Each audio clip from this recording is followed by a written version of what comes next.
Hello, everyone. Hey. Oh, give me some feedback. Give me some love. I didn't mean applause, but thank you. Thank you. Thank you. Welcome to the third and final installment of our 2012 Summer Reading Series. We are the Melanated Writers Collective. You can definitely applaud that. Give it up for the Melanated Writers. This is the third event. Like I mentioned, we had an event at New Orleans Museum of Art in June. We also had a reading 2 weeks ago at Cafe Treme. Both of the events were awesome, and this is going to culminate our series as best we can. It's going to be awesome. We have some really, really good readers today. I'm in the collective with these people. I share work with them often, and I'm excited to hear what they have to say. But I will not be introducing you to these readers. I'm going to give you the Master of Ceremonies now. This man that I'm introducing, he is a professor at Tulane University currently since 1986. He got his PhD in American Literature from Louisiana State University, so he's well versed. He's been around this country and many other countries, speaking on all kinds of literature. He's seen the best, and especially with New Orleans literature, he has his own background with our very own Congo Square writers, which he'll give you a little bit more information on in a second. So I'm going to bring up our Master of Ceremonies to get us started. Please welcome Dr. Felipe Smith.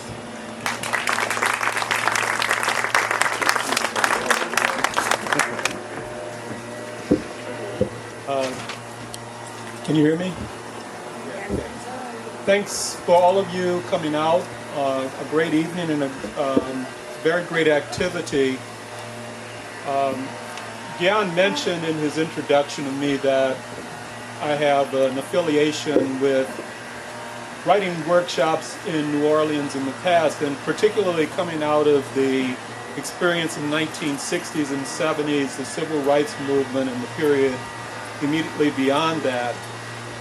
Many from my generation were involved in writing as a way of putting into the public record the experiences of people of color in New Orleans and in the South. We had a number of publications and a number of successes in terms of holding together a loose affiliation of writers and performers in the South, the Southern Black Cultural Alliance, for a period of about a decade, from the 1970s to the 1980s.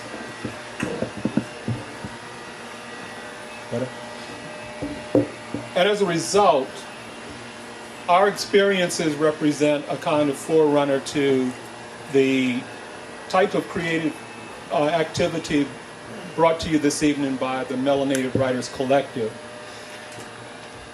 In my capacity as a literary academic person, I've had the opportunity to do the introductions for presentations for people like Junot Diaz, Edwidge Danticat, and Toni Morrison. And so hopefully we have some competition for them in the list of very impressive writers that you're going to hear from this evening. Without any further ado, I'll bring forward the first of these writers. Davida Chanel is a bright talent from Plaquemine, Louisiana, who's lived all over but currently calls New Orleans home. The producer, writer, actress splits her time by pursuing performing and working in the burgeoning film industry in southern Louisiana.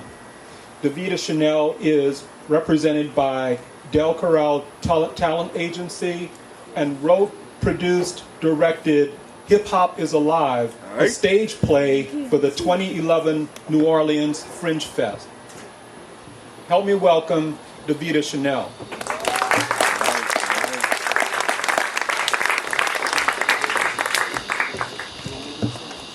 Good evening. Hey. As Dr. Dr. Smith said, I am Davita Chanel, and I pride myself in being a storyteller. I mostly tell my stories online on my blog, but I am working to do more things on film and on the stage. So today's piece is something that I would normally put on my blog, but I saved it for you. Before I joined Melanted on my blog, I would always say I could write and say whatever I wanted because it was my space.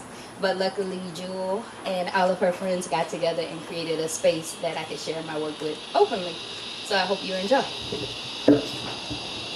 I was watching Oprah's Next Chapter, and Oprah was interviewing rapper Curtis 50 Cent Jackson. I admit, I was watching for some shock value. There's a history of Oprah's disdain for rappers and rap music. Back in 2003, 50 Cent released what became a mega hit called In the Club. The chorus chanted, "Go Shorty, it's your birthday." On her daily talk show, which boasted millions of viewers, as Oprah's birthday approached, her buddy Gayle King chanted the chorus to her, and the two began to sing the song.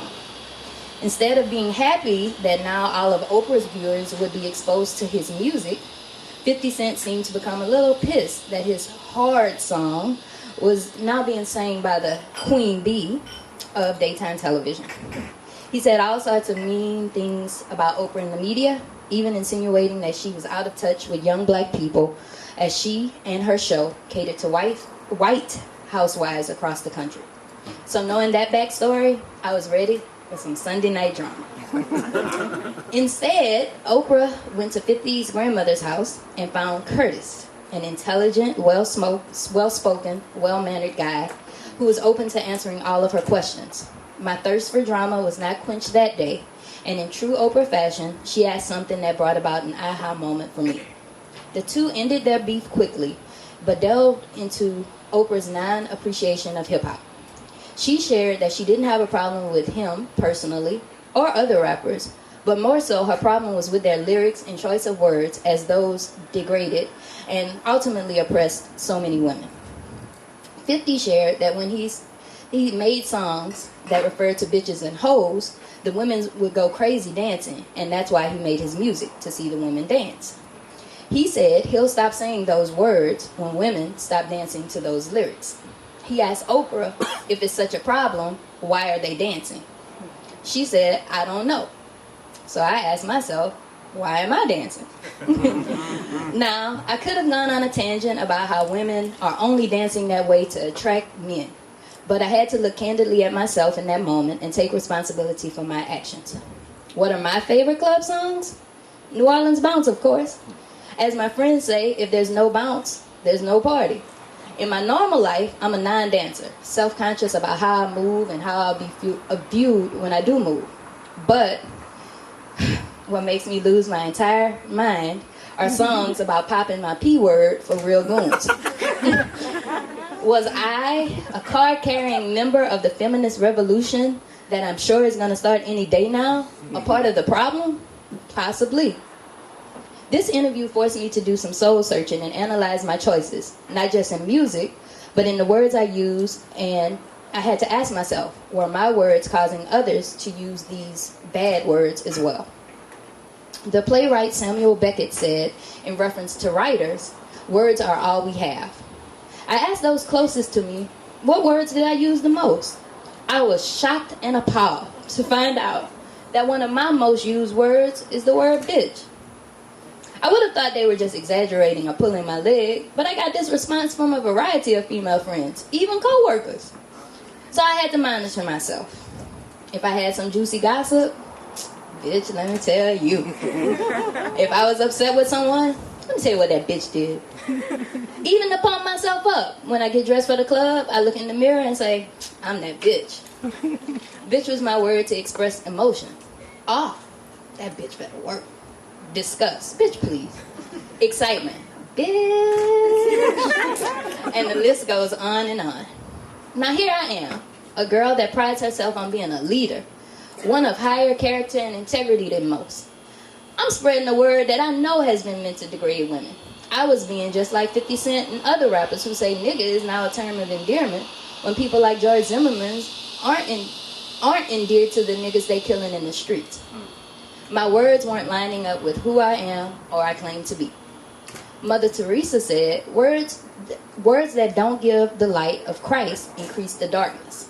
My aha moment was that I strive to be the light, so I have to eliminate those things that don't illuminate myself or others. So, I ex-nayed the word bitch from my vocabulary. But life is funny and ironic. I got the chance recently to meet Oprah herself, my own personal Mother Teresa. It was a pivotal meeting and moment in my life, the realization of a dream. And my first phone call was to my best friend Brittany.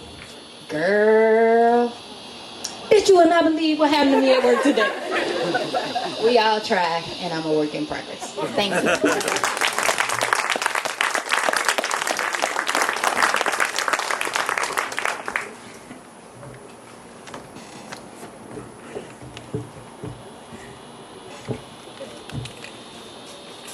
Our next presenter, Jerry Hilt, is a former lecturer of African Studies and International Development at Tennessee State and Dillard Universities. She's also worked with research, development, and teaching projects in South Sudan, Kenya, Burundi, and the United Kingdom. She's a Louisiana native with ties to New Orleans, Central Louisiana, Avoyelles Parish, and Shreveport, Louisiana. Ladies and gentlemen, Jerry Hill.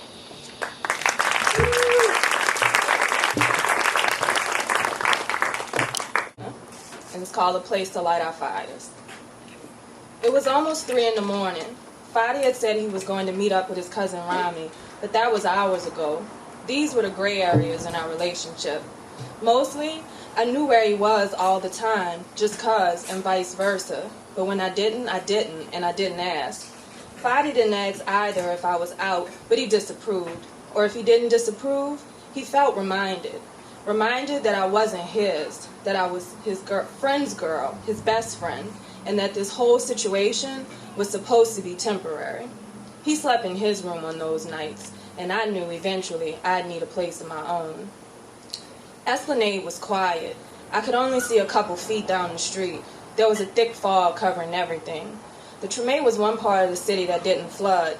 It bordered the French Quarter, which also stayed dry, and it was close to a lot of the only other things that were open. The other clusters were uptown or across the river. I was downtown where I belonged, but I couldn't sleep. I thought about putting my shoes on and walking around the corner to the bar. I could hear the music playing from my steps. I decided against it. No matter how few of us were here, walking around in the dark by myself wasn't a good idea. The danger felt good, though, familiar and warm. The last place I had been before coming home was so safe. I used to walk around all hours of the night, go out, park blocks and blocks away, sleep with the doors unlocked without a second thought. Corey was already upstate when the storm came. He wasn't here to see it all fall apart. I was gone for 6 months after Katrina. Georgia, Texas. I had family in California. I tried them all, but there wasn't much reason to stay. In Georgia, there were hills, leaves that changed color, but no water. Houston was flat like home, but no water. And in California, there was so much damn water, I was scared it might swallow me whole. I never feared the earthquaking, just that I might, at the sight of it, jump right into one of its open cracks. I wanted to come home, but not many people I knew had made it back so quickly. Most of what they had been underwater, but not Fadi's building. Fadi already had people living in the 3 apartments above him, so he offered his master bedroom to me. It was only right. When Corey went to jail, Fadi promised him he would look out for me. Just so I could get things together, I told Fadi and myself. Then it all happened between us. Maybe it was Katrina, or that me and Fadi just both missed Corey. I didn't know what to make of the feeling. Sometimes at night, it was hard to remember who I was lying next to. They smelled a lot the same, reminded me of the same things. We were an odd sort of trinity. So me and Fadi weren't a couple. We were just together. We had seen the end of some things and weren't ready to let go just yet. I had loved Corey for a long time, but he had killed it, and whatever we could have had behind bars was just like the shit that was underwater. He was as gone from me as anything else. Sitting out on my porch, I looked at my city like a graveyard. The houses hollow with missing people. It felt odd to be here. Another cigarette first, I decided, and then I'd be ready to go in. I took one puff, and a white man appeared from the alleyway on the side of the building.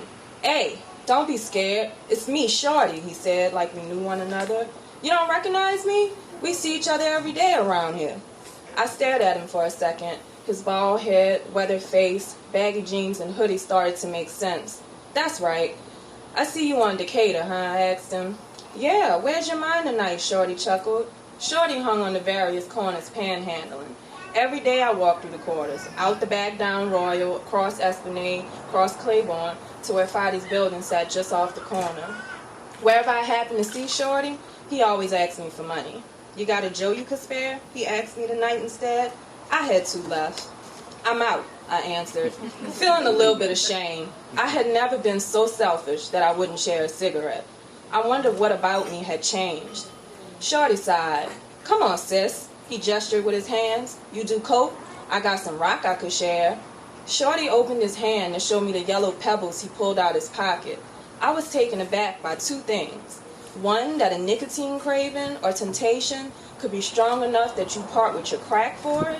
And two, that Shorty thought I might make such a trade. I didn't think I looked like that sort of girl. I tried to see myself the way Shorty saw me now, thin, red-faced, and barefoot in my cutoffs at 3:30 in the morning. Anything was possible, I suppose. "Damn, man," I said, "you must really want a fucking cigarette. Here, Shorty, now leave me alone. Can't you see I'm upset?" "That's why I stopped," Shorty joked. "I bet." Shorty paused to light his cigarette when we heard someone yell his name out down the street. It was dark, and the fog made it impossible to see. "Oh, Shorty!" the voice yelled out again. The voice was familiar. Then it stepped out the mist. It was Fadi. "Where's my money, Shorty?" Fadi asked, slapping him on the back when he walked up. Shorty started stuttering, talking about let him go run by his woman's house and pick it up. Fadi knew Shorty was bullshitting, but he let him slide. We watched Shorty disappear into the mist. We knew he'd stayed missing for a while now. "You want to smoke?" Fadi asked. I loved him, his teeth, his skin, his freckles, and his hair. "Fucking right," I answered.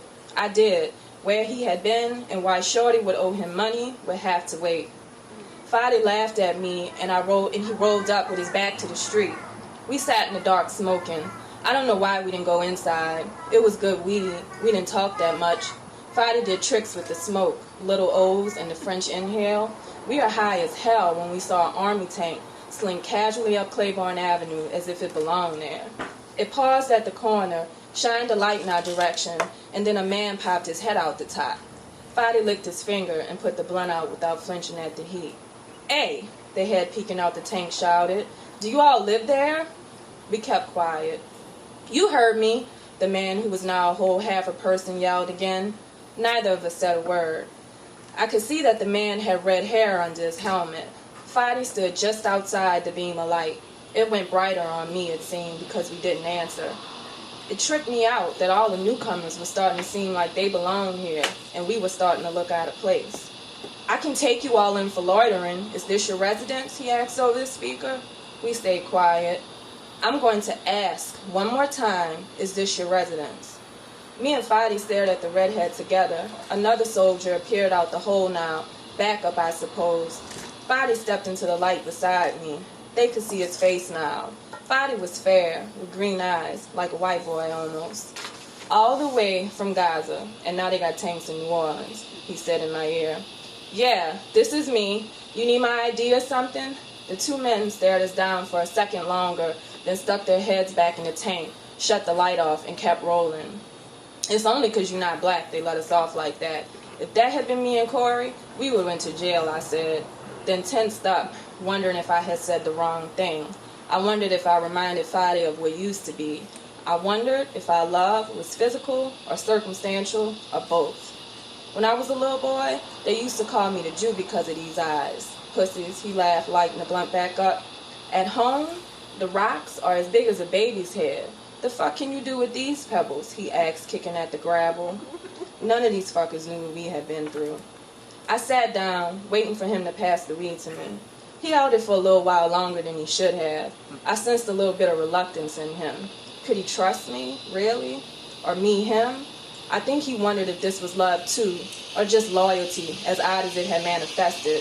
Fadi understood a lot without asking. He sat down beside me, handed the cigar over, rubbed my back, and kept quiet. The porch was no place to put my head in my lap and cry, but I did, keeping the smoke trapped under my folded arms. Damn, you can't see shit. Look, Ray. Fadi broke the quiet like an excited child. I picked my head up and looked around me. Zero visibility beyond our steps. Fadi stood up with his back to the whiteness. Crazy, you look like you're about to fall into the abyss, I laughed. Let's go to bed, he answered, pulling me to my feet. Go ahead. I'm coming in a second. I'm gonna kill the rest of this blunt. He held my hands for a moment or two, then went inside. Don't burn your tongue, Ray. And don't worry. All that shit is done. It's over. We're okay now. He closed the door. Standing out there alone, I thought about Corey and all the time I thought he would die young. I thought about the lifetime he was going to spend behind bars. I thought about what a jailhouse funeral was like, and I cried. I thought about how long this thing with Fadi could last, where I would go next. Then I shook my head, and I forgot about it all. For now, I was home. One more cool, and then I would go inside. In bed, I didn't say my prayers, but I did say this. The Master of Life has appointed this place to light our fires. I fell asleep and dreamed of stones that could be food to eat, babies to rock, rocks nobody sold, nobody smoked, but were large enough to live in. One by one, we gathered them, rebuilt this place, till we were all full, till we all had a place to remain.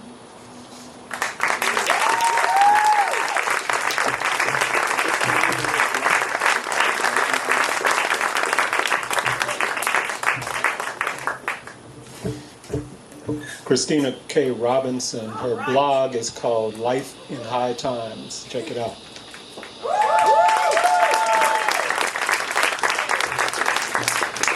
So our last presenter today is someone who needs no very long introduction to most of you who see his work on a regular basis.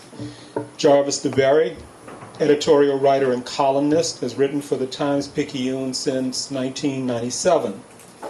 He was on the team awarded the Pulitzer Prize for Public Service for coverage of Hurricane Katrina and its aftermath. In 2007 and 2011, his column was given first prize by the Louisiana-Mississippi Associated Press Managing Editors Association. DeBerry has had poetry published in several anthologies, most recently, The Ringing Ear, Black Poets Lean South. He lives in New Orleans with his wife, Kelly. Jarvis DeBerry.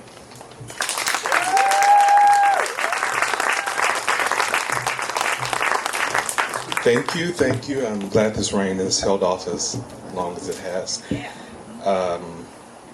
It's the first time I'm going to do this. I'm actually reading fiction.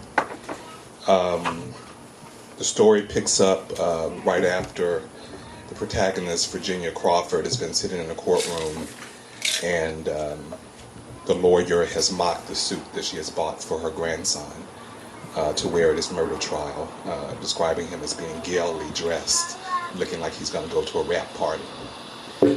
So we then go back a little time to follow her as she's shopping. This is called The Suit. At first, Virginia thought that Martha's boy had lied to her. From where she stood, she didn't see any suits. There were baseball caps in all different colors, and a lot of them had that funny-looking check sign she'd seen the boys in her building wear on their clothes. There were also racks and racks of bright jackets with different designs sewn onto the back. One had a picture of a dark red Indian with 2 white feathers sticking out the back of his shiny black hair. Another coat had the picture of a big blue star and the word cowboys written under it. Somebody told me y'all sold Sunday suits here, Virginia said. Guess they sent me to the wrong place, she said, sighing, not knowing where she should go next. No, ma'am, we got some nice suits, the boy with Dwayne on his name tag answered. They back here, though. He led Virginia to the rear of the store. Virginia had never seen so many colors of suits. They had everything from red to purple, from butterscotch to royal blue. She hadn't realized she'd have so many pretty colors to choose from. "This for graduation?" the boy asked. Virginia saw the class ring on his finger. He smiled when she saw him looking at it, held it up so she could see it better. "I'm graduating next month," he said, "from Carver." "Good for you," she said, looking over his head at the turquoise suit hanging on the wall. She smiled at it. "No, this not for graduation," she said. "This a victory suit. This what Raynell gonna be wearing when that jury say he not guilty." The sales boy had the embarrassed look people get when someone responds to their question, "How are you?" with the truth. But Virginia didn't notice. She was looking at that beautiful color, thinking about how good it would go with Raynell's pecan brown skin, and mumbling aloud about how her grandson had been unfairly arrested. Talking about Raynell raped her. "That boy don't even like white girls. Told me that himself." The boy stammered a little as he quickly told Virginia of the store's after Easter sale. He could give her the suit, yellow shirt and handkerchief, polka dot tie and tie pin for $99 plus tax. The yellow shoes, he told her, would be extra. "You probably know why I'm back, don't you?" Joe Stevens nodded his head and dropped his eyes. He had been leaning over the counter reading the story of the boy's guilty verdict when he saw Virginia opening the door to his store. He stashed it away quickly when he saw her approaching. Virginia was always skinny, but today she looked gaunt. His sister Martha had told him that Virginia was going around begging food stamps and that she'd probably be at his store trying to swap them out again. "Can you give me the same rate you gave me last time?" She looked tired, resolute, but tired. "Look, Miss Virginia, I want you to know you're in my prayers. I'm real sorry things turned out like they. Don't need your sympathy, Joe," Virginia interrupted. "Just tell me if you're going to give me the same rate as last time." Joe sighed. "You know, I'm really not supposed to do this. I get caught, I could be in a whole lot of trouble. Can't be in no more trouble than Raynell." She looked at him hard. He couldn't return her gaze. "Look, Joe, if you can't help me out, I'll leave." She turned to walk away. "No, Miss Virginia, wait." She turned back around. He hesitated, exhaled noisily through his mouth. "How many you got?"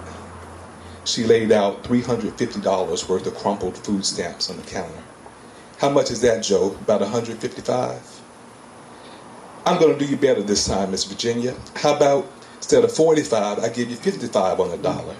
That'll give you," he tapped it out on the calculator next to the register, "that'll give you $192.50. Shoot, might as well make it 200. How about that, huh?" he said in an obvious attempt to have her praise his generosity. Virginia said nothing. She stuck out her hand and waited for him to place the bills in her palm. When he did, she turned and walked out the door. There was a law that said a jury had to wait at least 24 hours between the first part of the trial and the part where they decide whether the person lives or dies. But this time the judge said he'd wait an extra day. A witness the state had hired was having trouble making it to court because a snowstorm somewhere up north had canceled his flight. Virginia knew that was a blessing, and she intended to make the most out of it.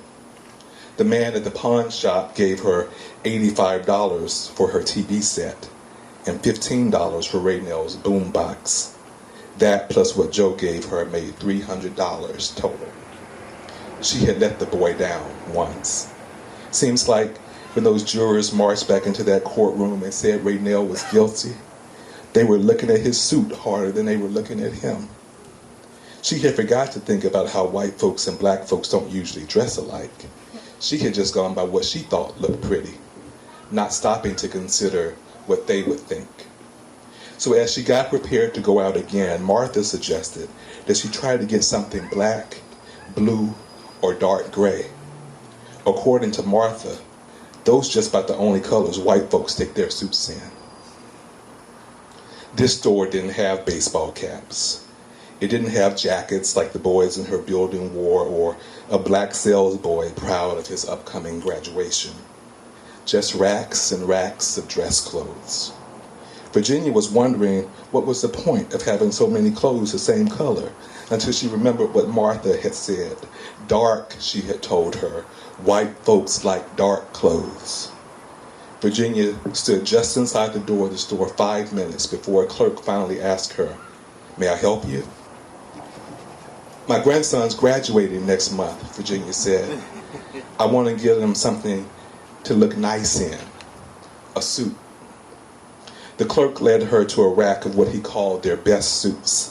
He told her they were made in Italy. He asked her to feel the fabric. A very light wool, he said, that could be worn in both the summer and the winter. "Now this one is $500, he began, but if you're looking for something better than that, I can show you this one over here I only got $300, Virginia said, unable to swallow away the disappointment in her voice. "Plus, I got to get some shoes with that too." The man cleared his throat. "Well," he said, "in that case..." Virginia couldn't say the clerk wasn't patient with her. He took her to the sales rack, and in 30 minutes they had picked out a blue pinstripe and a solid gray silk tie that cost $275 together. The suit didn't look as good as the ones he showed her at first, and the clerk explained to her that the fabric wouldn't breathe like the others. But Virginia could picture Raynell walking out of a jail with this suit on. She ran her finger over the lapel and knew instantly that this was a much more classy victory suit than the first one she had bought. She was standing at the cash register, looking down into her purse for the money, and like she would have guessed, he started trying to take her for a ride. "Now you know this suit won't really be complete without a pair of cufflinks," he said. He smiled a salesman's smile. "Plus," he continued, "whenever he wears them, he will always think of you and remember this special occasion." "Special occasion?" she said. Then, remembering, she waved his suggestion off. "Oh, no, sir. He'll be able to make it fine with just the regular old buttons. I guarantee you." "That'll be $291.50, he said. Virginia walked out of the store looking at the change in her hand. She had no money for shoes. Of course, he had the yellow Stacey Adams she had just bought for him, but she didn't think that would go too good with the blue suit and gray necktie. Then she remembered, wondered how she could have been so silly. The shoes wouldn't matter. Raynell would be sitting down at that table the whole time. That jury wouldn't see his feet. She had everything she needed. Everything Raynell needed was in her hands. Virginia almost laughed out loud when she saw the surprised look the lawyer gave Raynell when she saw him the first time in his new suit. Who's gaily dressed now, Virginia thought. Try that going to a rap party line now. My boy dressed good enough to be a lawyer himself. As she sat 2 rows back from the defendant's table, Virginia's pride was almost palpable. And as the jury came in to hear the testimony for the penalty phase, Virginia was sitting to herself humming a hymn, "What a friend we have in Jesus." She liked that part that went, "Have we trials and temptations? Is there trouble anywhere? We should never be discouraged. Take it to the Lord in prayer." Raynell's lawyer had tried to convince Virginia to speak to the jury, told her, "Miss Crawford, we need somebody who's seen the good in Raynell all his life to communicate it to the folks who know only what they've seen in this courtroom." But Virginia had refused. First of all, Raynell didn't do it. Simple as that. And the lawyer told her that if she testified, she'd have to be humble. She'd have to say that Raynell killed that girl and then beg for his life by telling the jury he was really a good person who had made one big mistake. Virginia told that lawyer that wasn't a power on earth was going to make her take an oath on a Bible, then get up there and say Raynell killed that girl. Second of all, she was afraid that even if she did lie about it, say he did it, they'd hold it against him. Say, well, even his grandmama said he did it. Send him to the chair even quicker. No, she would have no part in sending Raynell to his death. Whoever shoved that knife up that girl's privates and stabbed her in the neck, back, arms, legs, and chest deserved to die. Virginia wouldn't argue with that, but she argued with anybody who tried to make her believe somebody she raised could be that evil. When it was all over, Virginia couldn't help but think about the microwave oven that went unused because it made her food taste funny, or the musical jewelry box that she never had a need to open. She could have pawned that stuff off. Somebody would have given her at least $10 for it. But instead, she had decided she'd done enough, had walked out of that store with $8.50. $8.50 that should have been spent trying to save Raynell's life. Wasn't like she wasn't warned. The man in the store had said it loud enough. As he was pulling down the plastic over the suit and tying a knot at the bottom, God had spoke through him and told Virginia what to do. But she had ignored the warning, had walked out of that store cocky, satisfied with her efforts. And now Raynell was going to die, all because his grandmother hadn't understood just how much cufflinks matter to those who sit in judgment. Thank you.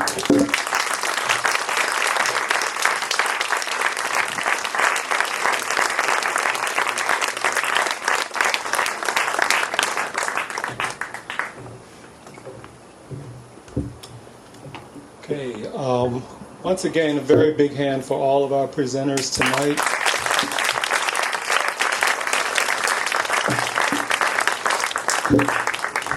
Thank you all for coming out. It's a very good crowd here, and you heard some very fine writing from these young people. I'm going to turn the mic over to Gian Smith, who will have a few closing words, but please remember that there are books in the back, and Mary is going to be able to sign copies of that book for those of you who want to buy the story of the Summer of Superheroes and the making of Iron Boy.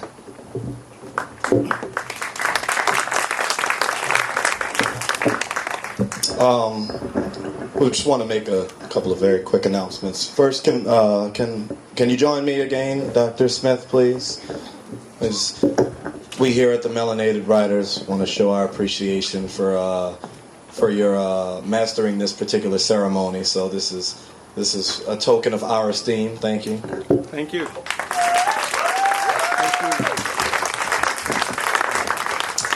And we're gonna we have a raffle.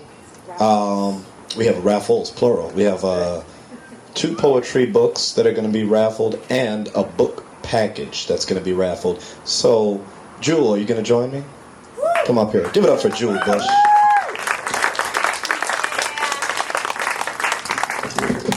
All right, guys, pull out your tickets.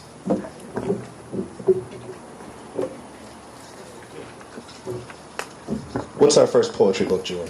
We're going to surprise them. It's a surprise? Okay. The first poetry book is a surprise.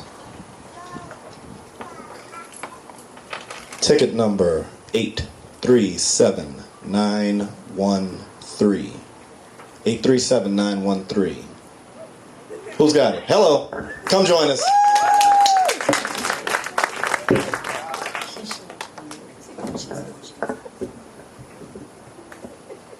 Hello, what's your name? Allison. Allison, great to meet you. We have a book, Spherical Women. It's a work of poetry by Miss Keisha Brown Robinson, who happens to be sitting here. So if you guys want to meet her, she's also got a nice collection of poetry. And this is a token of Melanated Writers' appreciation for you coming out to our event tonight. Thank you. And sitting outside in August.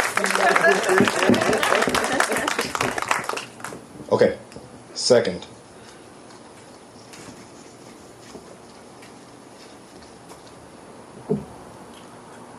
Ticket number 837918. 837918. Well, hello.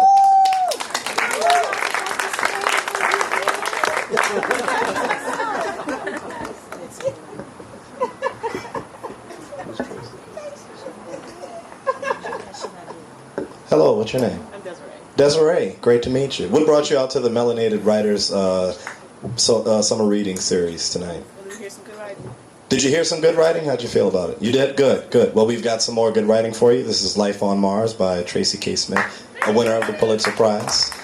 Thank you for coming and joining us this evening. Hey. Oh. Hey everybody. As things go, you know, we got to keep it grassroots. I'm Dr. G. Love, Gerald Robinson, proud member of the Melanated Writers Group. And if you got a little extra something to throw in this, we would appreciate it. We're collecting writer support. Keep Melanated going. Keep us in our... we have a beautiful designer who we like to pay. She designs our flyers and bookmarks. And for our upcoming series, we would love to have a little bit of money in the coffers to keep this system going. So if you got something, share something.